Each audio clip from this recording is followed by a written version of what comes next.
আজকের যে বিষয় প্রভু আমাদের সামনে উপস্থাপিত করেছেন তার মূল প্রতিপাদ্য হচ্ছে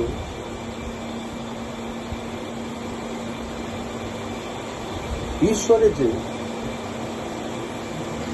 মানুষকে কেন ঈশ্বর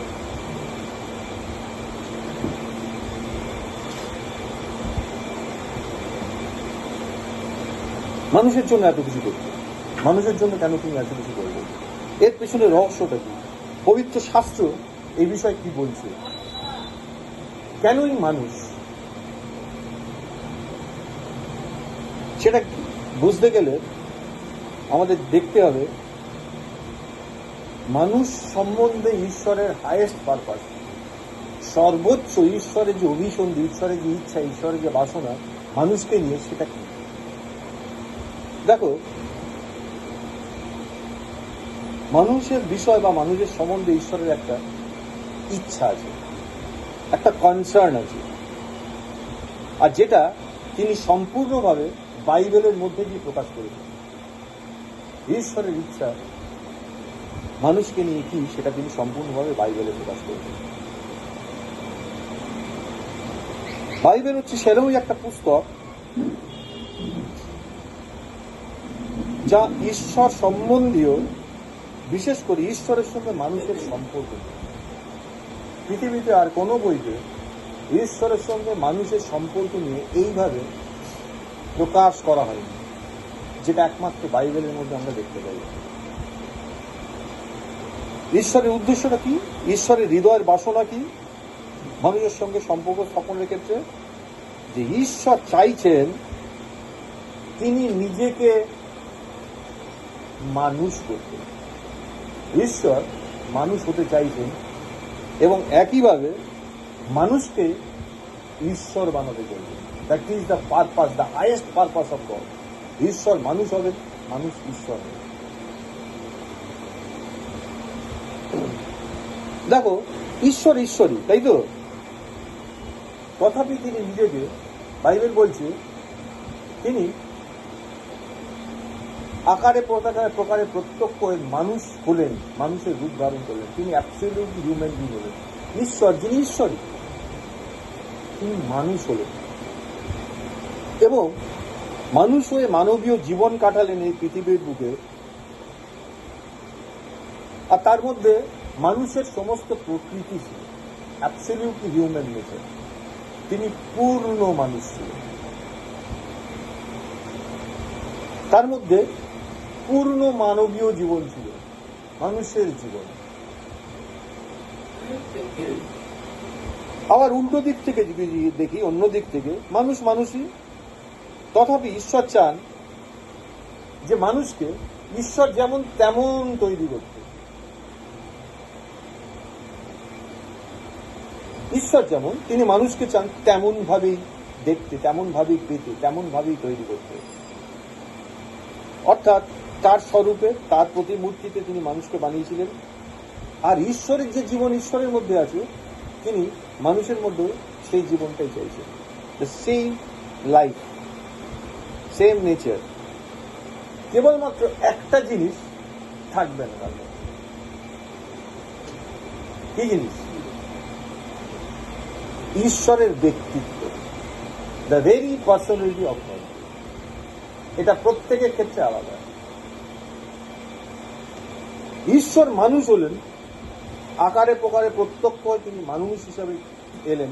মানুষের সমস্ত প্রকৃতি, মানুষের সমস্ত বাস্তবতা, মানুষের জীবন নিয়ে তিনি এলেন।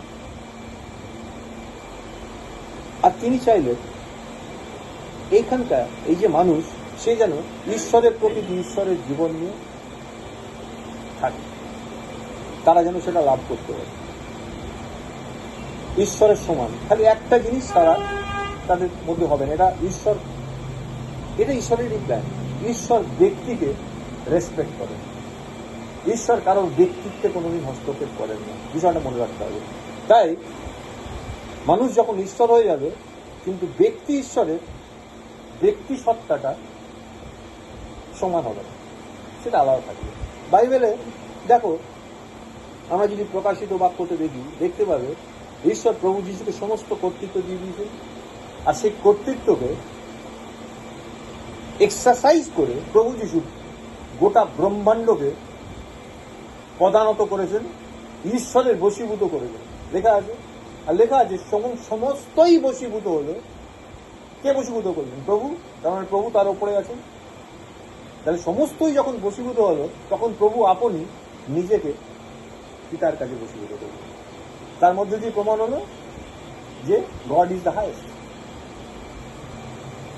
তাহলে প্রত্যেকের ব্যক্তিত্ব এখানে দেখতে পাচ্ছি। পিতা ঈশ্বরের ব্যক্তিত্ব, পুত্র ঈশ্বরের ব্যক্তিত্ব আলাদা আলাদা। ঈশ্বর কারো ব্যক্তিত্ব হস্তক্ষেপ করেন। তাহলে মানুষ যদ্যাপি ঈশ্বর চাইছেন, ঈশ্বরের ডিজায়ার, ঈশ্বরের বাসনা, সে ঈশ্বর হবে, কিন্তু ঈশ্বরের ব্যক্তিত্ব আর মানুষের ব্যক্তিত্ব আলাদা হবে, কারণ দে আর ডিফারেন্ট পার্সন। বাকিটা কি হবে? সমান সমান।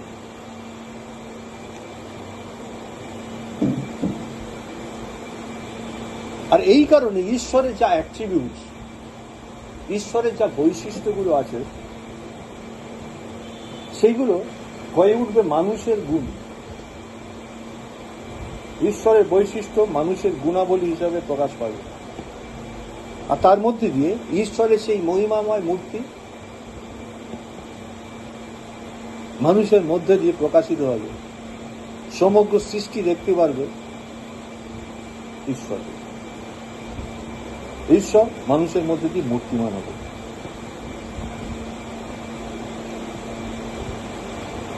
এই গোটা ব্রহ্মাণ্ডের মধ্যে আর কোনো জায়গায় তুমি একটা জুড়ি দেখতে পাবে না যেটা অ্যাবসলিউটলি ম্যাচ করে। সেই জুড়িটা হচ্ছে মানুষ আর ঈশ্বর। তিনি এমন একটা জুড়ি তৈরি করছে, দেয়ার অ্যাবসলিউটলি একটা ম্যাচিং পেয়ার, যেটা ব্রহ্মাণ্ডে আর কোনো কারোর সঙ্গে, দুটো ডিফারেন্ট স্পিসিসের সঙ্গে কোনোদিন মিলবে না। দুটো ডিফারেন্ট স্পিসিস তার সঙ্গে কোনোদিন মিলবে না, এক্সেপ্ট ঈশ্বর তৈরি করেছেন এমন একটা জুড়ি, যে জুড়িটা মানুষ এবং ঈশ্বরকে মিলিয়ে হচ্ছে। আর এই জুড়িটা দেখতে কিরকম? এই জুড়িতে যারা আছে তাদের দেখতে মানুষের মতো, কিন্তু আসলে তারা ঈশ্বর। দেখতে মানুষের মতো, কিন্তু আসলে দে আর গড। কিরকম না এটা?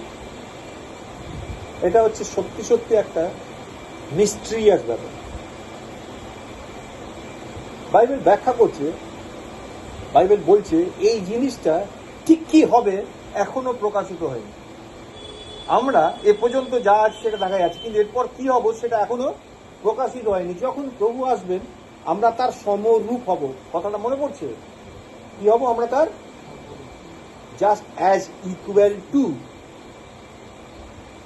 কি জুড়ি তৈরি হচ্ছে? একটা ইউনিক জুড়ি তৈরি হচ্ছে, একটা কাপল। এটা হচ্ছে সমস্ত সৃষ্টির মধ্যে একটা বাস্তবতা।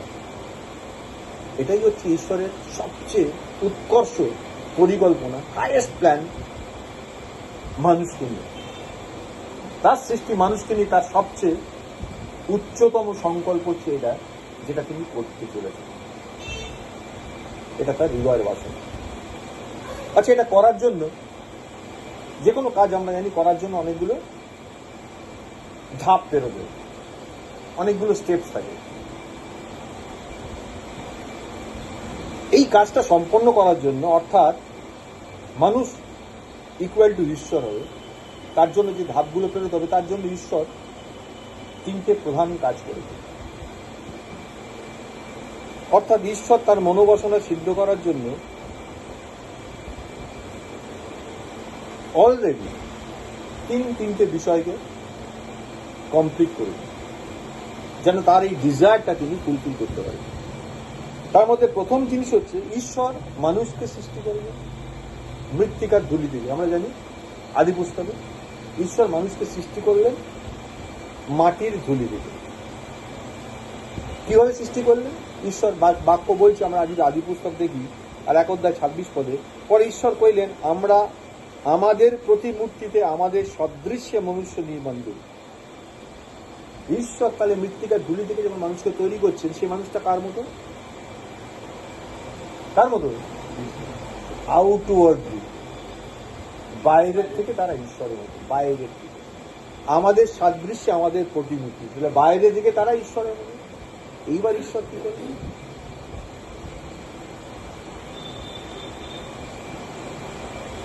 তাহলে যখন ঈশ্বর তৈরি করছিলেন, দেখো ঈশ্বর একটা পাখির প্রতিমূর্তিতে বা কোনো পশু বা জন্তুর প্রতিমূর্তিতে মানুষকে বানান, বানিয়েছেন কি?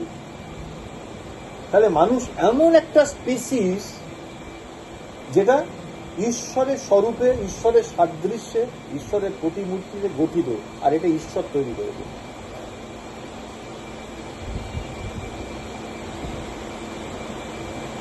তাহলে ঈশ্বর যেটা তৈরি করেছেন, মাটিতে শুয়ে আছে আদম, সেটা কি? মানুষ। কিন্তু সেটা কি রিপ্রেজেন্ট করছে? ঈশ্বর। যেটা তিনি তৈরি করলেন সেটা মানুষ, কিন্তু তার মধ্যে দিয়ে কি প্রকাশিত হচ্ছে? আমাদের প্রতিমূর্তিতে, আমাদের সাদৃশ্যে। মনে পড়ছে? ঈশ্বর বানাচ্ছেন, তাহলে যেটা তিনি তৈরি করলেন সেটা মানুষ, কিন্তু তার মধ্যে দিয়ে কি আসছে? ঈশ্বরকে দেখা যাচ্ছে। অ্যাবসলিউটলি এটা মাথায় রাখতে হবে। আজকের দিনে আমরা শুধু মানুষ নই, আমরা ঈশ্বর।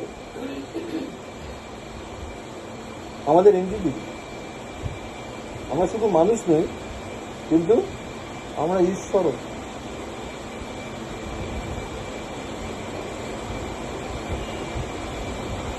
আমরা মানুষ, তথাপি আমরা ঈশ্বর। ঠিক যেমন আজকে ঈশ্বর শুধু ঈশ্বর নয়, ঈশ্বর মানুষও। যে আমাকে দেখেছে, কে বলছে? তিনি কে? কুমারীর গর্ভে জন্মগ্রহণ করা সম্পূর্ণ 100% একজন মানুষ। তিনি নিজেকে মনুষ্য পুত্র বলে পরিচয় দিয়েছেন। হ্যাঁ, তাহলে আজকে আমরা মানুষ, অথচ ঈশ্বর। ঠিক যেমন ঈশ্বর শুধু ঈশ্বর নন, তিনি মানুষও। ফলস্বরূপ কি ঘটল? মানুষ এবং ঈশ্বর, ঈশ্বর এবং মানুষ কমপ্লিটলি একই রকম, তাই না? কমপ্লিটলি, সম্পূর্ণভাবে একই রকম, কারণ তারা একটা ম্যাচিং জুড়ি, একটা ম্যাচিং কাপড়। কি চমকপ্রদ বিষয় এটা! ভেবে দেখেছো কোনোদিন এইভাবে?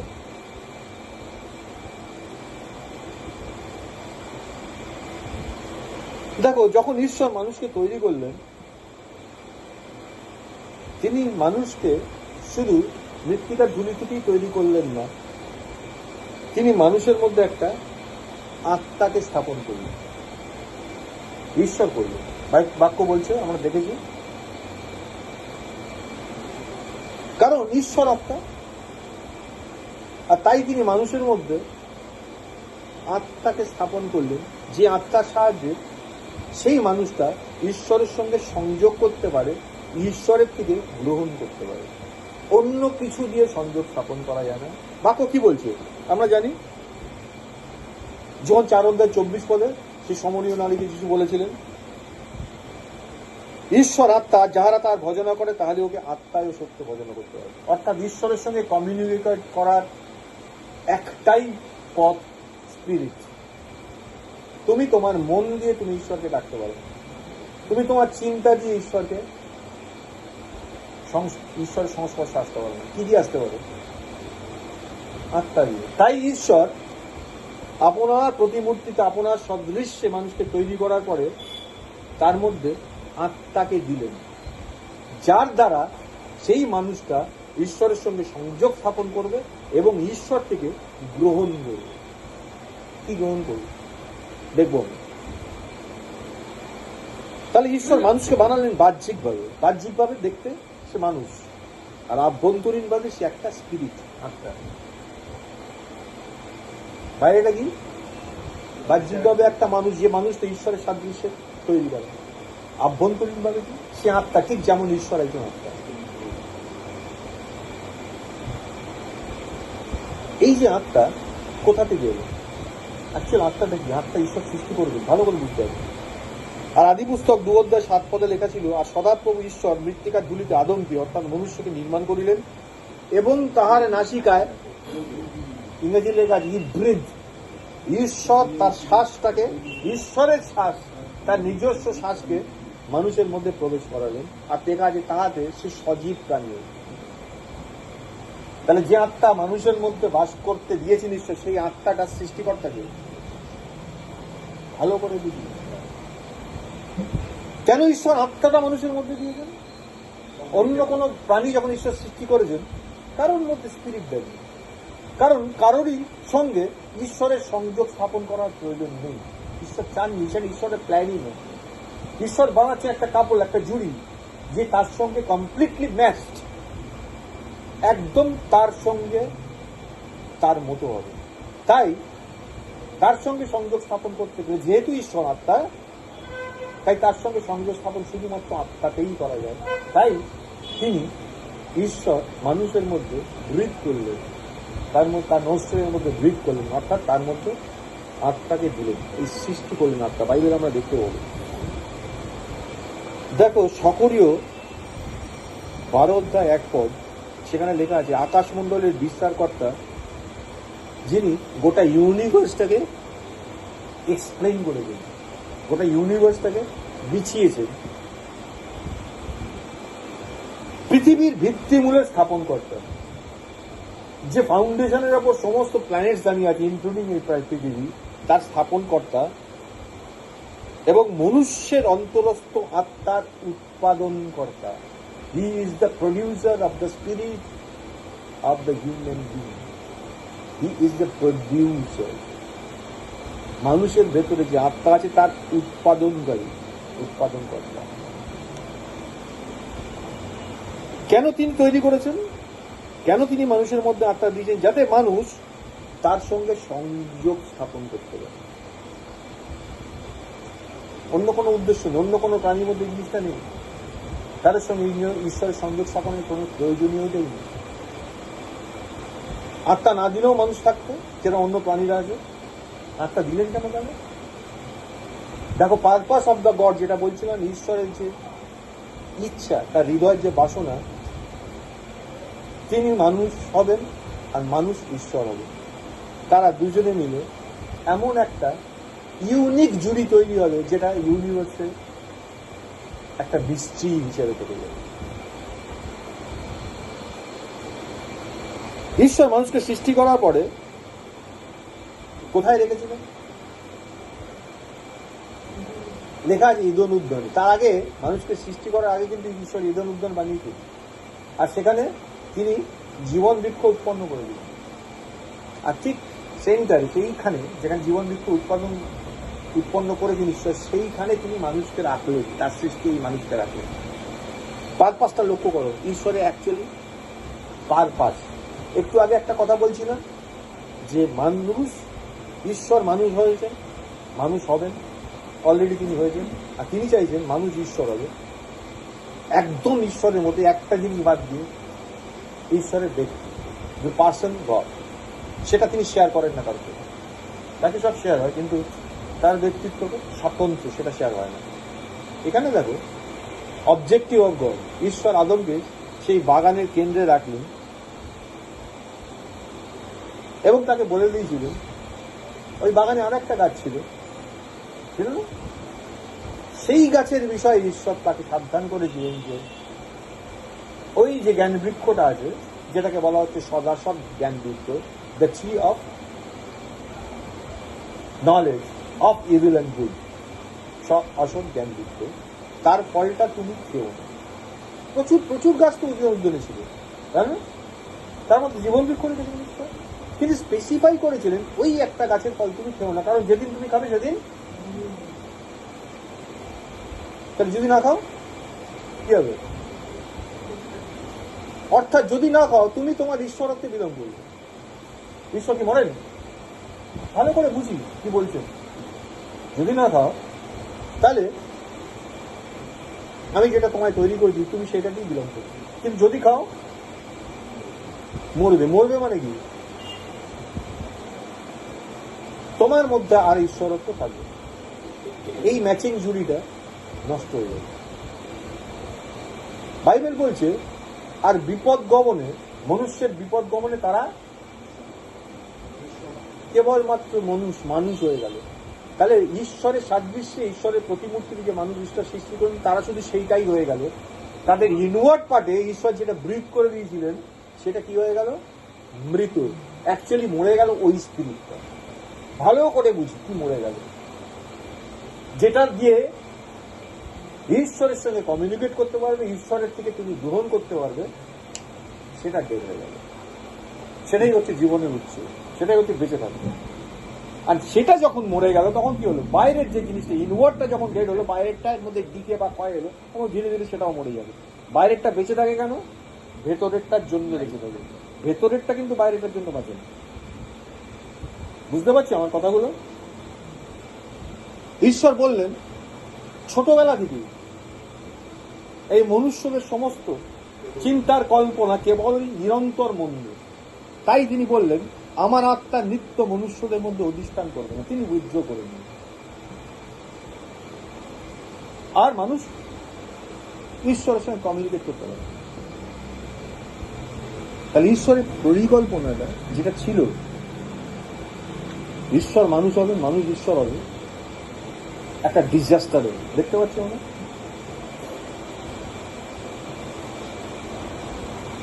আচ্ছা, যখন ঈশ্বর বললেন তুমি এই গাছের ফলটা খেও না, কারণ যেদিন খাবে মরবেই মরবে, তাহলে ঈশ্বরের ডিজায়ার কি? এই কথাটার মধ্যে দিয়ে ঈশ্বর কি বলতে পেরেছেন? ঈশ্বরের হৃদয়ের বাসনাটা বলে দেখি, কেউ বলতে পারবে?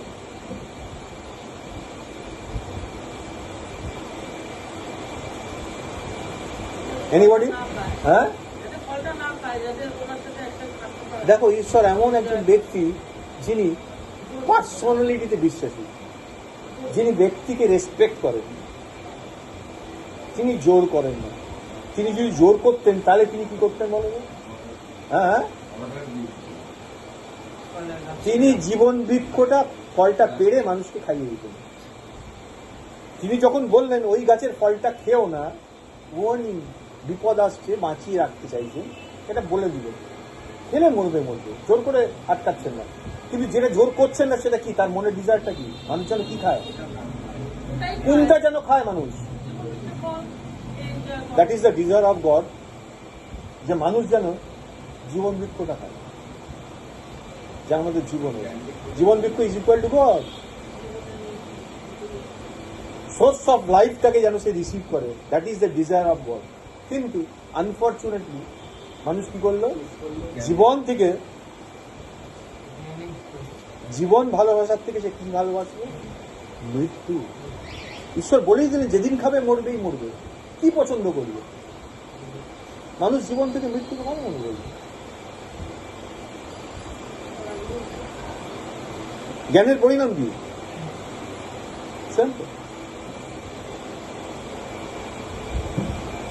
এর মধ্যে দিয়ে কি বুঝতে পারছি? শুধু এইটুকুর মধ্যে দিয়ে তাকে কি বুঝতে পারছি আমরা, বলো দেখি।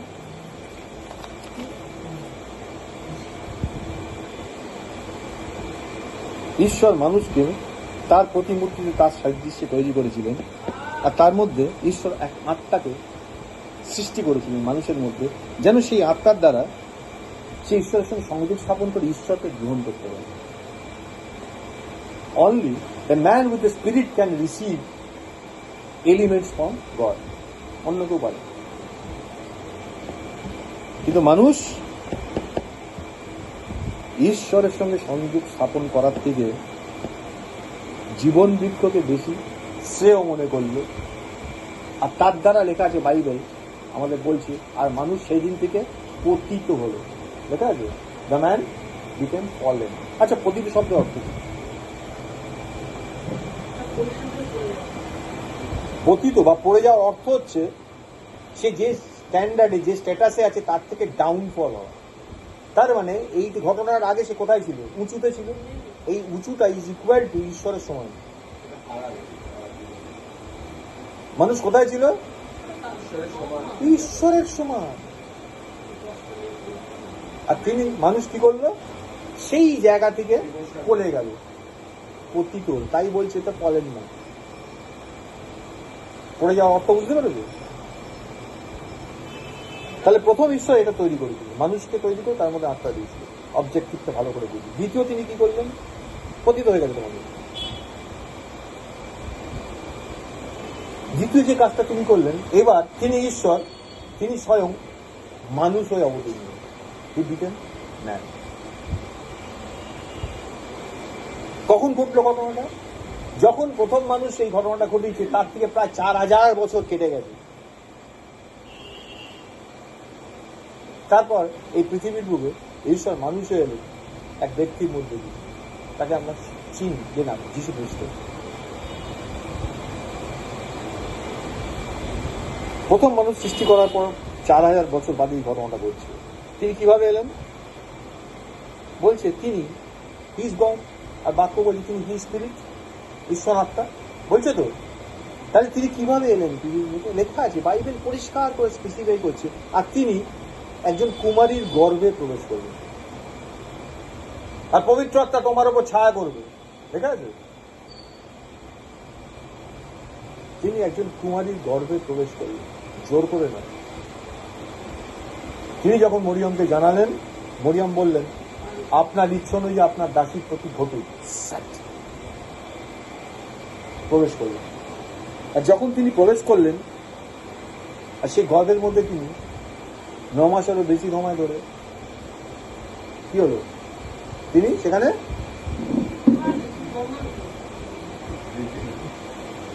তিনি স্পিরিট বৃদ্ধি পেলেন। মানে ভালো করে এই জায়গাটা বুঝতে হবে আমাদেরকে। The creation, the mystery in creation. দেখো, যখন প্রবেশ করলেন গর্ভের মধ্যে, সঞ্চারিত হয়ে গেল, জীবনটা ঢুকলো। এবার জীবনটা কি হবে? এই পৃথিবীর এনভায়রনমেন্টে মানুষের সমান তো আকারে প্রকারে মানুষ হতে হবে। ঈশ্বর যে স্ট্যান্ডার্ড, যে স্ট্র্যাটেজি তৈরি করেছিলেন, সেই স্ট্র্যাটেজি অনুযায়ী যখন জীবনটা স্প্রাউটেড হয়, ফুটে ওঠে, আমরা জানি গর্ভের মধ্যে যেটা থাকে ভ্রূণ বা পেটাস বলে। প্রথম দিন তার যে চেহারা থাকে, দ্বিতীয় দিনে তার থেকে পরিবর্তন হয়, তৃতীয় দিন পরিবর্তন হয়, এইভাবে 10 মাসে সে সম্পূর্ণ আকারে প্রকারে মনুষ্যবৎ প্রত্যক্ষ হয়। তার মানে গর্ভের মধ্যে হি ওয়াজ বিল্ডেড আপ, নিজেকে গঠন করছিলেন, তিনি নিজেকে গঠন করছিলেন। আর তারপরে তিনি কি হলেন? এক্সপোজ হলেন, বাইরে এলেন, ভূমিষ্ঠ হলেন না? আকারে প্রকারে মানুষ। ঈশ্বর একটা মানুষের দেহ ধারণ করে গর্ভে ঢুকে যাননি। টেকনিক্যালিটিজ, ঈশ্বরের যা ল, সব কিছু ফুলফিল করছেন তিনি স্প্রাউটেড হলেন, ধীরে ধীরে নিজেকে গঠন করলেন এবং ঠিক টাইমে তিনি প্রকাশিত হলেন, ভূমিষ্ঠ হলেন। বাইবেল বলছে যিশাইয়া 9:6, কারণ একটি বালক আমাদের জন্য জন্মিয়াছেন, একটি পুত্র আমাদের মুখে দত্ত হইয়াছে, আর তাহারই স্কন্ধের উপর কর্তৃত্বভার থাকবে, এবং তার নাম হইবে আশ্চর্য মন্ত্রী, বিক্রমশালী ঈশ্বর, সনাতন পিতা ও শান্তিরাজ। দেখো, বিক্রমশালী ঈশ্বর, দ্য মাইটি গড। কে এলেন? মানুষ হলেন কে? দ্য মাইটি গড, যিনি সমস্ত কিছু সৃষ্টি করেছিলেন। He became human being, the mighty god. হয়ে যাচ্ছে?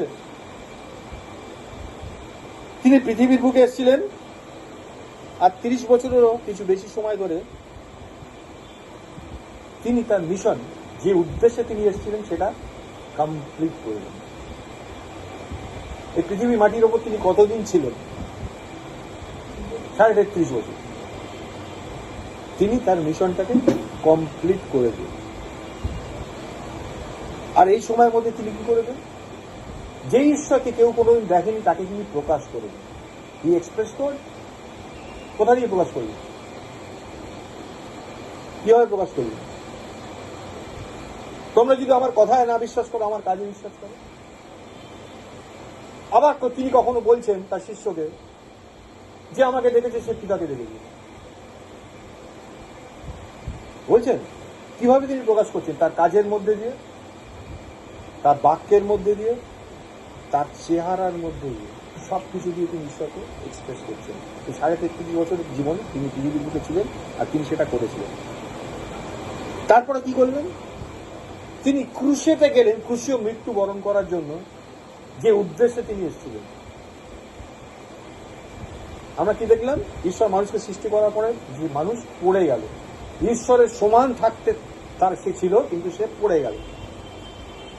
আর ঈশ্বর মানুষকে ঈশ্বর হিসেবে তৈরি করেছিলেন। এবার ঈশ্বর মানুষ হলেন যেন এই পতিত মানুষকে আবার তিনি পুনরুদ্ধার করতে পারেন, আগের অবস্থায় ফিরিয়ে দিতে পারেন। তার কাজটা বুঝি আমরা। আর তিনি তাই ক্রুশ হয়ে গেলেন, ক্রুশেও মৃত্যুবরণ করলেন। আর তার মৃত্যুর মধ্যে দিয়ে সেই যে ইটারনাল পারপাস, ঈশ্বরের যে অনন্তকালীন যে পরিকল্পনা, সেটা তিনি সিদ্ধ করলেন। আর সেটা কিরকম? সেটা হচ্ছে, কি বলবো, একটা পারফেক্ট, একটা নিখুঁত, অল ইনক্লুসিভ রিডেমশনের প্ল্যান। একটা নিখুঁত, যার মধ্যে সমস্ত কিছু আছে, পরিত্রাণ সহ। পরিত্রাণ মানে পুনরুদ্ধার করে ওই জায়গায় ফিরিয়ে দিতে যা যা প্রয়োজন, যার মধ্যে সব কিছু রয়েছে, সেই জিনিসটা তিনি পূর্ণ করলেন। উদ্দেশ্য ছিল, মানুষ যে ঘটনাটা ঘটিয়ে দিয়েছিল, ঈশ্বরের সঙ্গে একটা দূরত্ব তৈরি হয়েছে, একটা সমস্যার সৃষ্টি হয়ে গেছিল। 4000 বছর ধরে এই সমস্যাটা চলছে। সেই সমস্যাটা চিরতরে সমাধান করার জন্য প্রভু যিশু ক্রুশীয় মৃত্যুবরণ করলেন। ফর এভার, চিরকালের মতো এই সমস্যাটা মিটিয়ে গেলেন। আর তারপরে তিনি কি করলেন? তিনি নিজেকে জীবনদায়ী আত্মা হিসাবে, ক্রুশীয় মৃত্যুর পরে পুনরুত্থানের মাধ্যমে তিনি জীবনদায়ী আত্মা হিসাবে নিজেকে মানুষদের জীবন রূপে, যে জীবন মানুষ হারিয়ে ফেলেছিল, সেই জীবন রূপে মানুষের মধ্যে আবার প্রবেশ করেন। সেকেন্ড, ঈশ্বর ব্রিথ করেছিল তো প্রথম আদমকে। হ্যাঁ, বাইবেলে দেখবে যীশু খ্রিস্ট শিষ্যদেরকে বলছেন, যখন পাঠাচ্ছেন মিশনে, আর ফু দিলেন, বললেন পবিত্র আত্মা গ্রহণ করো। এটা সিগনিফাই করছে যে সেম থিং আবার তিনি পুনরুদ্ধার করছেন, আগের অবস্থায় ফিরিয়ে দিচ্ছেন। বুঝতে পারছি?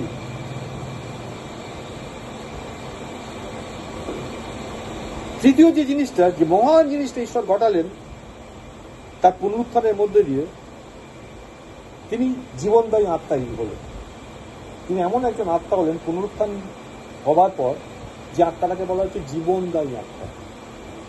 বাইবেল প্রথম করিন্থীয় 15:45 পদে এরকম লেখা আছে, প্রথম মনুষ্য আদম সজীব প্রাণী হইল, শেষ আদম জীবনদায়ী আত্মা হইল। He became the life giving spirit. ঈশ্বর হিসাবে তিনি মানুষ হলেন, যার মানুষের মুক্তির জন্য যে কাজটা করার দরকার ছিল, সেটা তিনি সম্পন্ন করতে পারেন। পুনরুত্থানের মধ্যে দিয়ে কি হলেন? তিনি জীবনদায়ী আত্মা হলেন। এই যে জীবনদায়ী আত্মা, যিনি ঈশ্বর, যিনি মানুষ হলেন, এবং মানুষ হয়ে যিনি আত্মা হলেন, জীবনদায়ী আত্মা হলেন। ঈশ্বর মানুষ হলেন, মানুষ হয়ে মৃত্যুবরণ করে তিনি জীবনদায়ী আত্মা হলেন।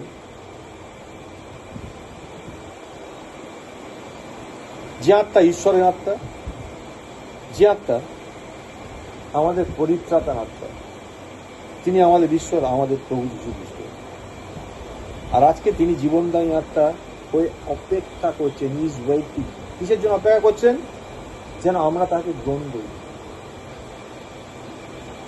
দেখো, আমি দাঁড়িয়ে আছি, আঘাত করে দিই, কেউ যদি আমার অপশনে দাঁড় করিয়ে দেয়, become the life giving spirit is waiting for us so that we can receive. তিনি অপেক্ষা করে আছেন।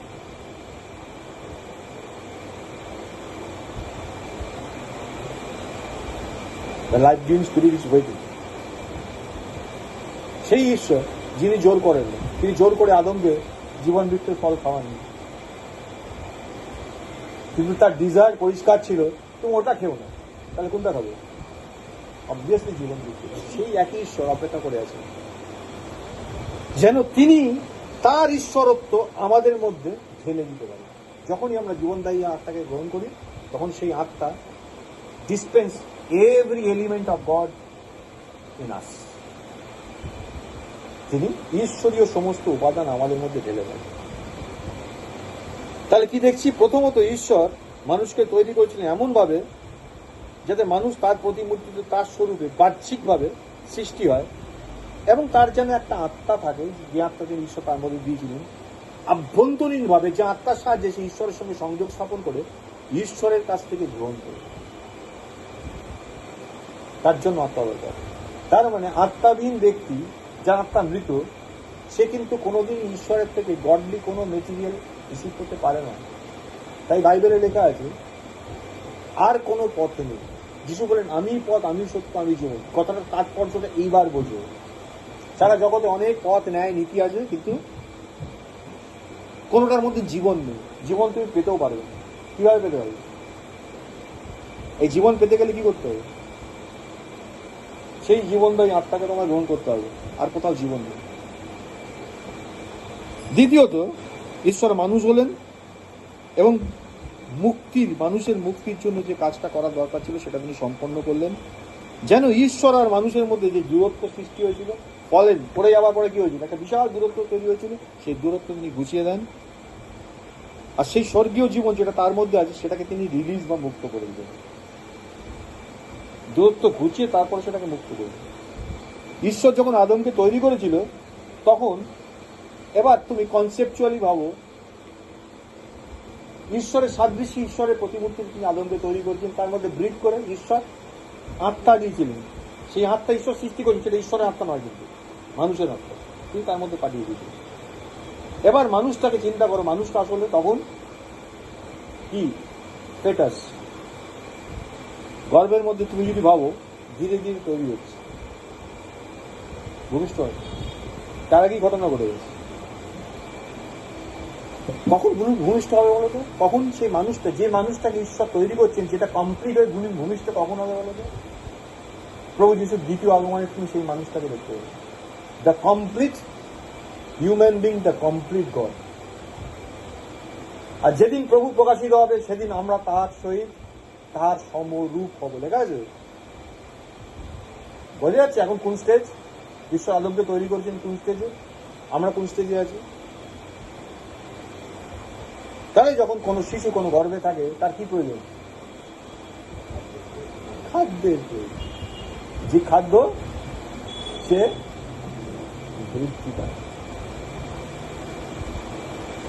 আর সেই খাদ্য কোথা থেকে আসে? আমরা জানি মায়ের থেকে শিশুর মধ্যে খাদ্য আসে থ্রু দ্য অ্যাম্বিলিক্যাল কর্ড, তাই না? বাংলায় নাড়ি বলে। ঈশ্বর বলছেন সে খাদ্য একমাত্র আসতে পারে থ্রু দ্য স্পিরিট। যে যার দ্বারা তুমি ঈশ্বরের সঙ্গে সংযোগ স্থাপন করতে পারবে, যার দ্বারা তুমি ঈশ্বরের থেকে গ্রহণ করতে পারবে। That is the umbilical, the spirit is the umbilical between you and God. তৃতীয়ত, প্রভু যীশু ক্রুশে মৃত্যুর পরে তিনি হলেন জীবনদায়ী আত্মা। এইটাই হচ্ছে তৃতীয় ঈশ্বর, যাকে আমরা আজকে বিশ্বাস করি, the father, the sun and the Holi spirit. যখন তিনি আমাদের মধ্যে প্রবেশ করেন, বা তিনি যখন যাদের মধ্যে প্রবেশ করেন যারা তাকে বিশ্বাস করেন, তিনি প্রবেশ করে তিনি ডিসপেন্স করতে পারেন, তিনি ঢেলে দিতে থাকেন নিজেকে তাদের মধ্যে। আচ্ছা, কিভাবে তিনি নিজেকে ঢেলে দেন? কেউ গ্রহণ করলো, তিনি প্রবেশ করলেন, তারপর তিনি ঢেলে দেন। কিভাবে ঢালেন?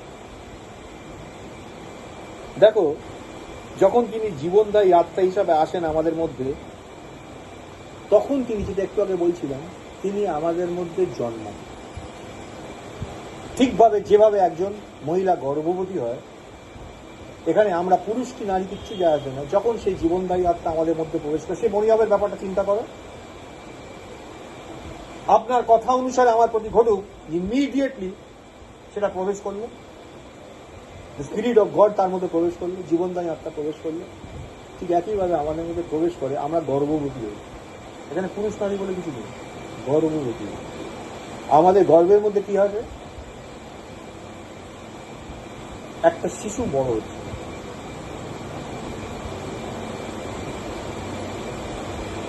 জীবনদায়ী আত্মার উপরে তিনি ঢুকেছেন। দেখো, তিনি যখন আমাদের মধ্যে জন্ম নেন, তখন আমরা পুনর্জন্ম প্রাপ্ত হই। We are become regenerated. বাইবেলে যে পুনর্জন্মের কথা লেখা আছে, এটা হচ্ছে সেই পুনর্জন্ম। যেন আমরা একটা অন্য ব্যক্তি হয়ে উঠি। যে ব্যক্তিটা তুমি দেখতে পাচ্ছ আমাকে, আমি যেন সেই ব্যক্তিটা না থাকি, আমি যেন একটা অন্য ব্যক্তি হয়ে উঠি। সেটা বলছে পুনর্জন্ম।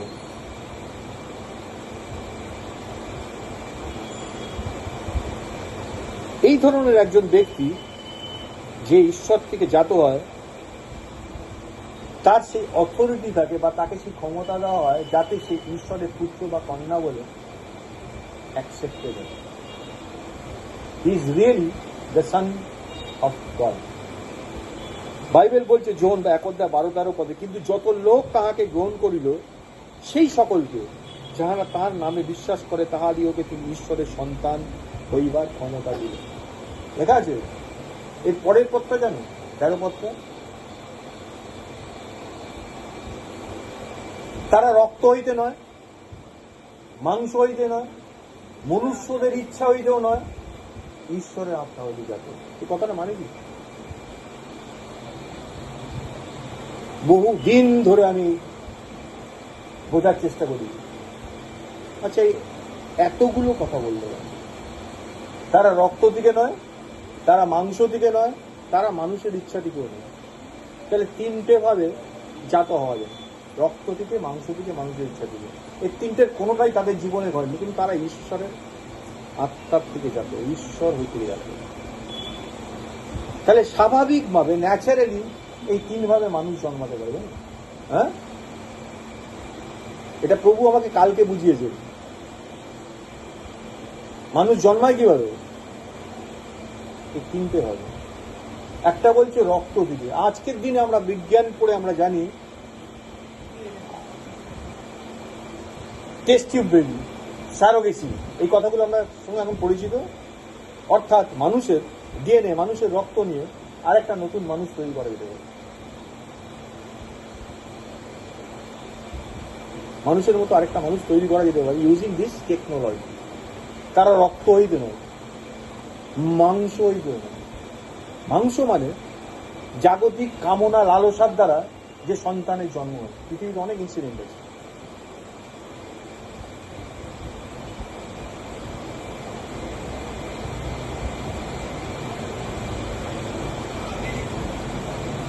তার দ্বারা যে সন্তান জন্ম হয় সেটাকে বলছে মাংস থেকে। জাগতিক লালসা থেকে উৎপন্ন সন্তান মাংস থেকে যাতে। আরেকটা হচ্ছে মানুষের ইচ্ছা থেকে যাতে। প্রপার ম্যারেজ লাইফের মধ্যে দিয়ে, স্বামী স্ত্রীর ভালোবাসার মধ্যে দিয়ে তাদের ইচ্ছাতে যে সন্তান উৎপন্ন, মানুষের ইচ্ছা হইতে। বুঝতে পারছো কিভাবে হয়? পৃথিবীতে মানুষ জন্মায় কিভাবে? রক্ত থেকেও জন্মাতে পারে, মাংস থেকেও ফ্রেশলি আসতে পারে, মানুষের ইচ্ছা থেকেও হতে পারে। কিন্তু ঈশ্বর এই তিনটে কোনোটাই ব্যবহার করেননি। চতুর্থ একটা বিষয় তিনি এনেছেন, তারা ঈশ্বর থেকে জাত। তার মানে যেভাবে মানুষ উৎপন্ন হতে পারে তার পুরো ব্যাপারটাই বাইপাস করা হয়েছে এখানে। নিউ ক্রিয়েশনটা তাহলে বুঝতে পারছো কি জিনিস? নতুন সৃষ্টিটা কি জিনিস বুঝতে পারছো? এখন শুধু আমরা ঈশ্বরের সৃষ্ট মানব নই যে তার প্রতিমূর্তিতেই আমরা শুধু সৃষ্টি হয়েছি। আমরা এখন ঈশ্বর থেকে সৃষ্টি হয়েছি। আদমকে ঈশ্বর থেকে বানাননি, আর মৃত্তিকার ধুলি থেকে তিনি নির্মাণ করেছিলেন। ভালো করে বুঝি, প্রথম মানুষ আদমকে ঈশ্বর তৈরি করেছিলেন মৃত্তিকার ধুলি থেকে। নির্মাণ করার পরে তিনি তার মধ্যে আত্মা উৎপাদন করে তার মধ্যে প্রতিস্থাপিত করেছিলেন।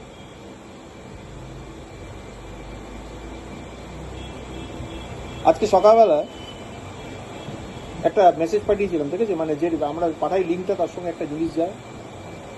আর যিশায় 53:10 পদ লেখা আছে, তথাপি তাহাকে চূর্ণ করিতে সদাপ্রভু মনোরথ ছিল। তিনি তাহাকে যাতনাগ্রস্ত করিলেন, তাহার প্রাণ যখন দোষাত্মক বলি উৎসর্গ করিবে, তখন তিনি আপন বংশ দেখিবেন, লেখা আছে।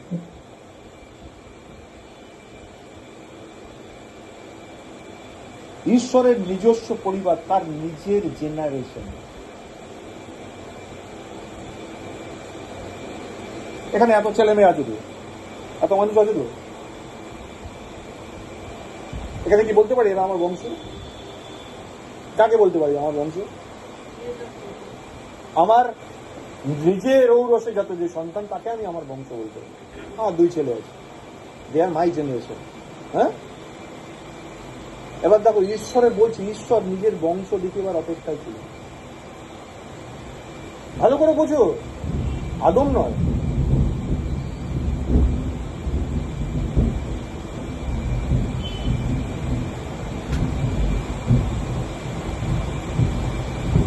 তাহলে আমরা শুধু ঈশ্বরের প্রতিমূর্তি, তার স্বরূপে গঠিত নই, আমরা ঈশ্বর থেকে যাতে ঈশ্বর স্বয়ং আমাদের মধ্যে জন্ম নিলেন যেন তিনি আমাদের জীবন হয়ে উঠতে পারেন, আমাদের ব্যক্তি হয়ে উঠতে পারেন, আমাদের সবকিছু হয়ে উঠতে পারেন। অর্থাৎ তিনি এবং আমরা উভয় মিলে একটাই এন্টিটি, একটাই অস্তিত্ব। সেটা কেমন? ঈশ্বর অথচ মানুষ, মানুষ অথচ ঈশ্বর। আর সৃষ্টির ঐকান্তিকই প্রতীক্ষ, ঈশ্বরের পুত্রগণের প্রকাশ প্রাপ্তির অপেক্ষা। ঈশ্বর অথচ মানুষ, মানুষ অথচ ঈশ্বর। বুঝতে পারছো?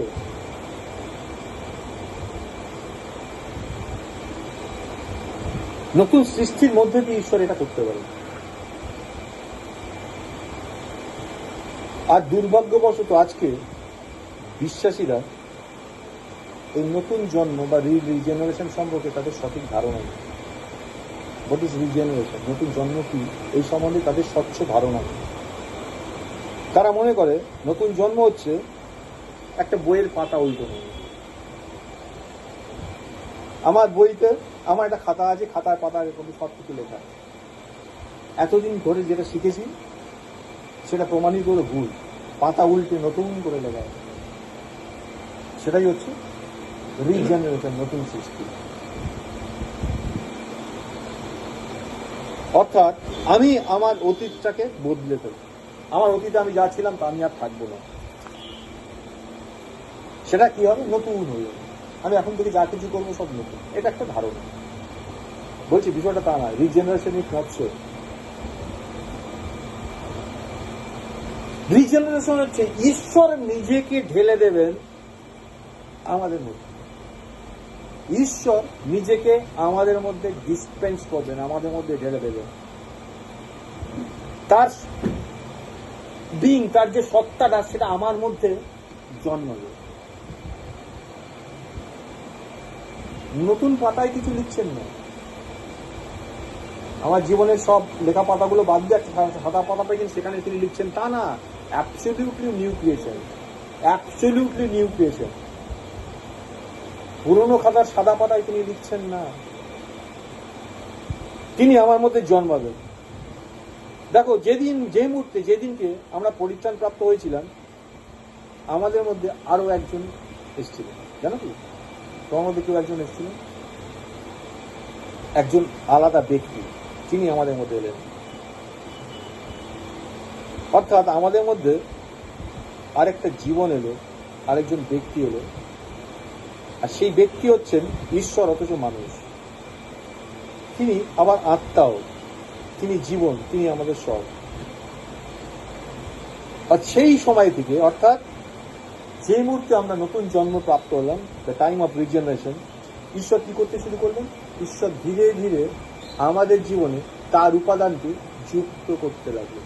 ঠিক যেমন একটা ভ্রূণ বা একটা ফেটাস অসম্পূর্ণ অবস্থায় থাকে, আর ধীরে ধীরে তার মধ্যে কিছু কিছু উপাদান যুক্ত হতে থাকে, আর সে স্বয়ং সম্পূর্ণ হতে শুরু করে।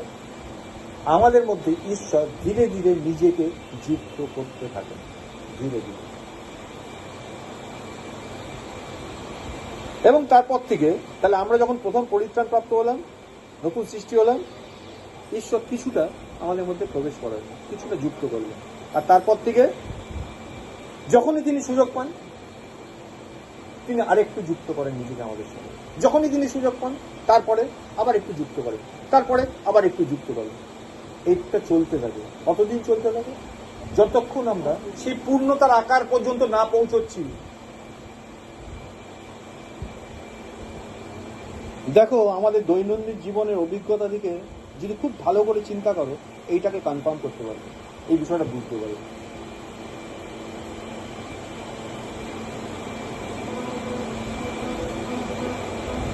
কিভাবে?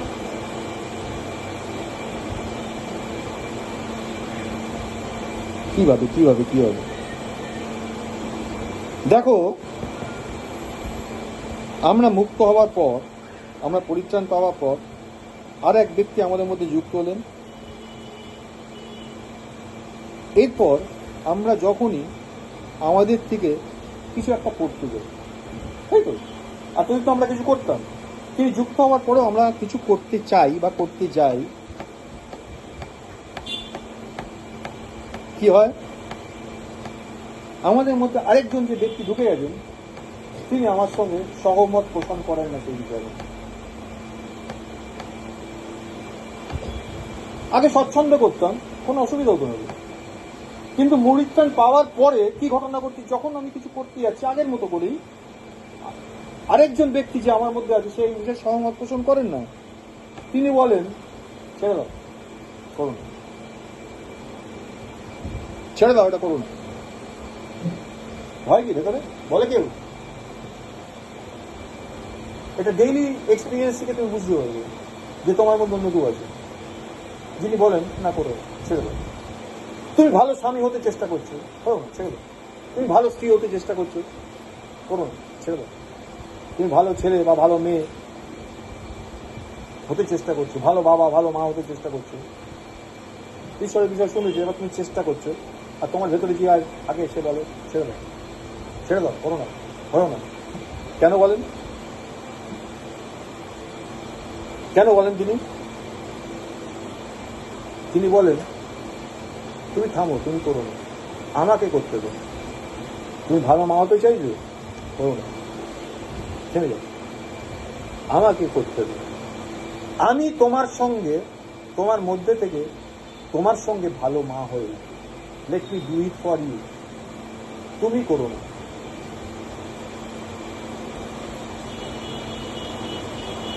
কারণ তুমি জানো না কিভাবে ভালো মা হতে হয়, কিভাবে ভালো বাবা হতে। তথাপি তুমি যদি জানো কিভাবে হতে হয়, তবুও তুমি করো না। কারণ তুমি যেটা করবে তাতে আমি সন্তুষ্ট হব।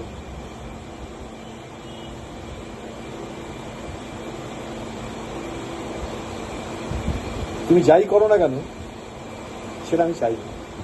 আমি চাই আমি তোমার মধ্যে থেকে আমি সবটা করে দেবো তোমার সঙ্গে।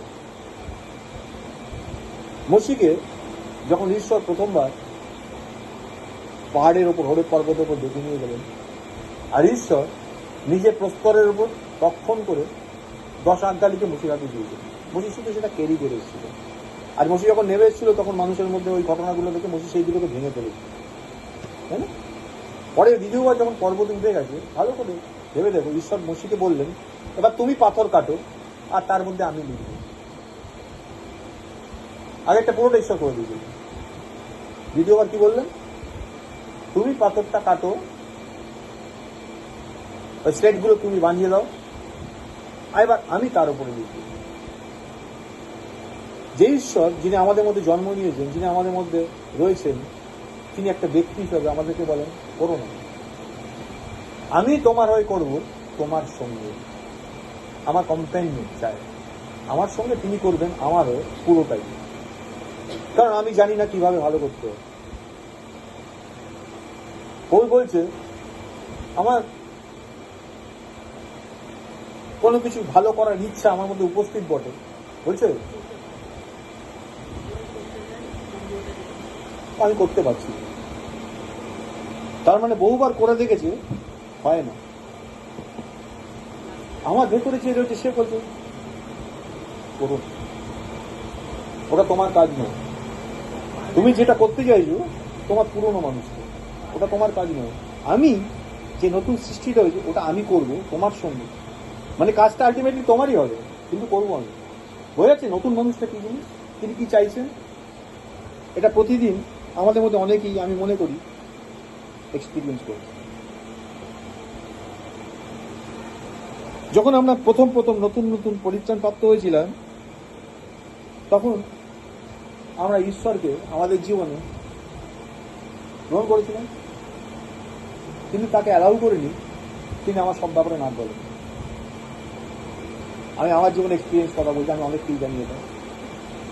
ঈশ্বরকে আমার বাড়িতে, তিনি এমন একজন ব্যক্তি, এমন একজন ঈশ্বর যে সবার থেকে ভালো, তাকে প্রচন্ড ভালোবাসি, আর তাকে আমি আমার বাড়িতে গেস্ট হিসাবে রেখে দিই। তাকে সম্মান করি, সব থেকে ভালো কাজ সব কিছু করি, কিন্তু কিন্তু কিন্তু আমার কিছু পার্সোনাল ব্যাপার আছে। প্লিজ ওই ওই ওই- ওই ব্যবসাটা তুমি হস্তক্ষেপ করো। ওখানে ঈশ্বরকে অ্যালাউ করতে চাইতাম না। ঠিক বলছি তুমি? হ্যাঁ, আমরা প্রত্যেকেই, আমি আমার জীবনের এক্সপিরিয়েন্স থেকে বলছি,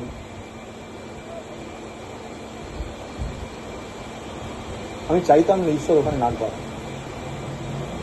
কারণ প্রত্যেক ব্যক্তির স্বাতন্ত্রতা থাকে, আমার তো নিজস্ব কিছু থাকবে না। ঈশ্বর ভালো, ঈশ্বর সর্বশ্রেষ্ঠ, ঈশ্বর সব কিছু ভালো, তাকে আমি সর্বোচ্চ স্থান দিই। কিন্তু কিন্তু কিন্তু আমার নিজস্ব কিছু ব্যাপার আছে, সেইটা ঠিক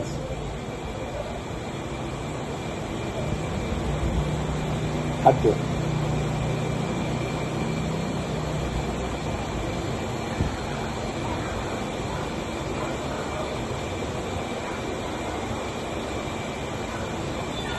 এটা চলতে চলতে চলতে চলতে অনেক দিন ধরে চলতে চলতে না আমরা ইউজ টু হয়ে যাই। আমি চাই না ঈশ্বর সব ব্যাপারে হাত দিক, আর ঈশ্বর চান সব ব্যাপারে হাত দিতে। আমার জীবনে থেকে ঈশ্বর সব ব্যাপারে হাত দিতে চান, আমি ঈশ্বরকে সব ব্যাপারে ঢুকতে দিতে চাই না। এই দ্বন্দ্বটা চলতে থাকে, চলতে চলতে চলতে চলতে একটা সময় আমরা ইউজ টু হয়ে পড়ি। আমরা অভ্যস্ত হই যে আমরা বুঝতে পেরে যাই, ঘাত প্রতিঘাতের মধ্যে দিয়ে যেতে যেতে বড় হয়ে উঠি। তারপর একদিন যখন বড় হয়ে উঠি তখন বলতে পারি আমি আর জীবিত নেই, খ্রিস্টকে আমাদের জীবিত হয়েছি।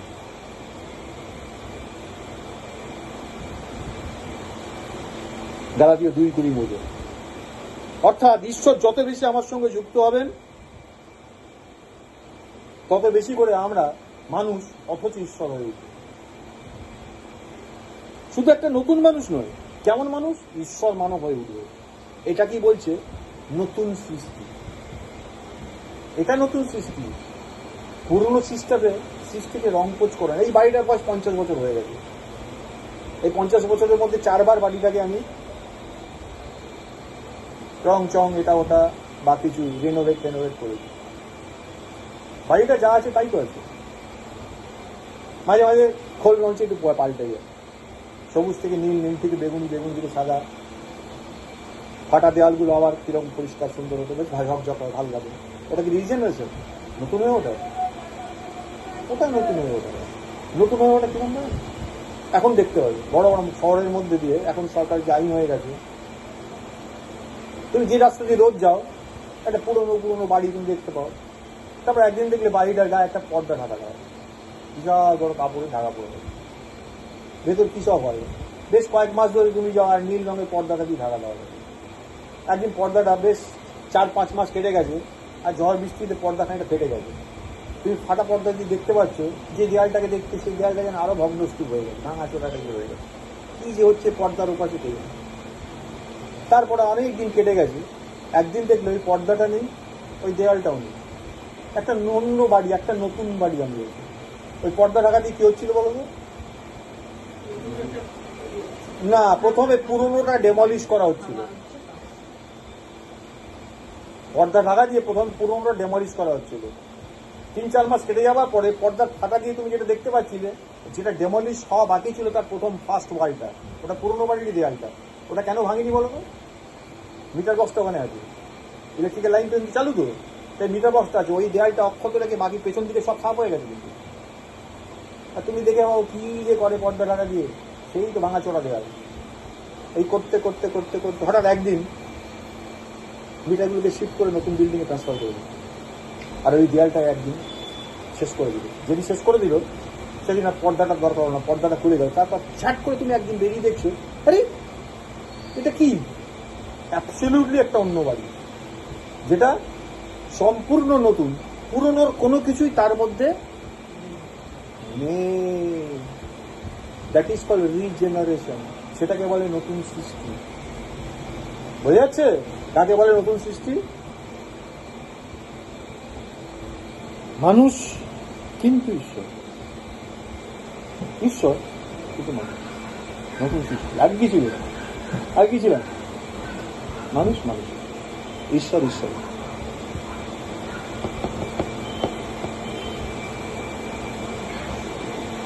আর এটা কিভাবে হয়? ঈশ্বর কি করে নিজেকে আমাদের মধ্যে ঢালেন? বাড়ির ক্ষেত্রে দেখলাম পর্দা ঢাকা, পেছনে কি সব হচ্ছে, কি সব হচ্ছে, কি হচ্ছে জানো? দ্যাট ইজ কল রিনিউ, নতুনীকরণ হচ্ছে। পুরোনোটা ভাঙা, নতুন অ্যাড করা, পুরোনো ভাঙা, নতুন অ্যাড করা। পুরোনো ভাঙা যেটা ভাঙছে, রাত্রিবেলায় গাড়ি আসছে, কিন্তু কি করছে বলতো, ওই ভাঙা চোরা রাবিশ তুলে নিয়ে চলে যাচ্ছে। আবার রাত্রিবেলায় গাড়ি আসছে, নতুন নতুন এলিমেন্ট আসছে, সেগুলো ওখানে লাগাচ্ছে। চোখের আড়ালে ঘটনাগুলো ঘটছে, চোখের আড়ালে। এখানেও তাই, চোখের আড়ালে অনেক ঘটনা ঘটে। পুরাতন বিষয় সকল অতীত হচ্ছে, সকলই নতুন হয়ে উঠছে, সকলই পৃষ্ঠ দিকে। পুরোনো বিষয়গুলো চোখের আড়ালে চলে যাচ্ছে, দিকে পাচ্ছে, ক্ষয় পাচ্ছে। দেখো, নতুন জন্ম প্রাপ্ত হওয়ার পর ঈশ্বর প্রভু যীশু খ্রিস্ট জীবনদায়ী আত্মা হিসাবে আমাদের মধ্যে নতুনীকরণের কাজ শুরু করে।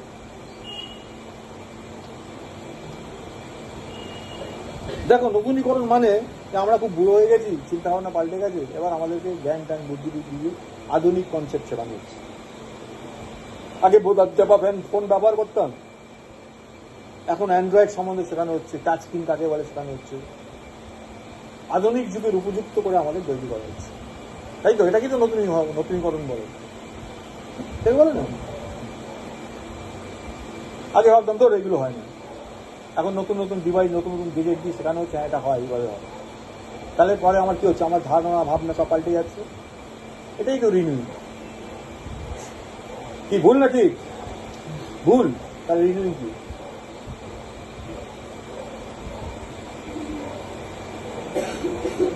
দেখো প্রবলেমটা কোথায়। নতুনীকরণ মানে এই নয় যে আমার চিন্তা ভাবনা মানধাতার আমলে ছিল, তাই সেটাকে আধুনিক শিক্ষা শিক্ষিত করতে হবে। রিনিউইং মানে নতুনীকরণের মানে হয় এইগুলো। অরিজিনালি আমরা কি ছিলাম? ঈশ্বরের সৃষ্ট ধুলি থেকে তৈরি একটা মানুষ ছিলাম। That is the old man, পুরোনো মানুষ। যদিও সেই পুরোনো মানুষটা ঈশ্বরের সাদৃশ্য, ঈশ্বরের প্রতিমূর্তিতে সৃষ্টি, তাই না? পুরোনো মানুষটা কেমন? আদামের জেনারেশন ঈশ্বরের সাদৃশ্য, ঈশ্বরের প্রতিমূর্তির সৃষ্টি ছিল বাহ্যিক দিক থেকে। আর আভ্যন্তরীণ দিক থেকে ঈশ্বরের সঙ্গে সংযোগ স্থাপন করার জন্য তার মধ্যে একটা আত্মা ছিল। কিন্তু কিন্তু সেই আত্মা দিয়ে সে ঈশ্বরের সঙ্গে সংযোগ স্থাপন করতে পারত না, বা করত না, বা জানত না। কারণ সেই আত্মা, বাইবেল বলছে, পতিত হওয়ার কারণে মৃত। এগুলো সব ছিল উইদাউট ফাংশনালিটি। তার ফলে কি হয়েছিল, ঈশ্বরের যে উপাদান, দ্য লাইফ, তার কোনো এলিমেন্ট এদের জীবনে অ্যাড হতো না, যুক্ত হতো না।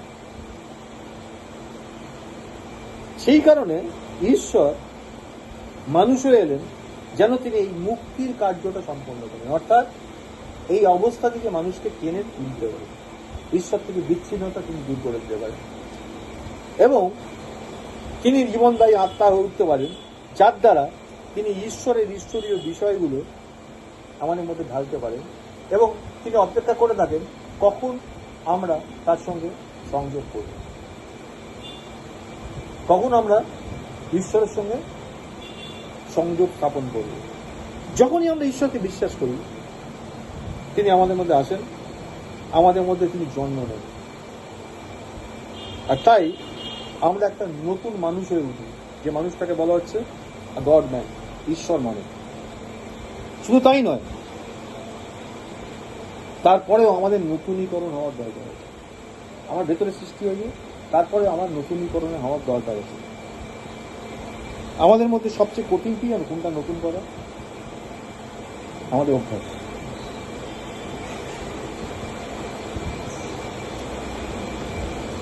কোনটা নতুন করা সবচেয়ে কঠিন?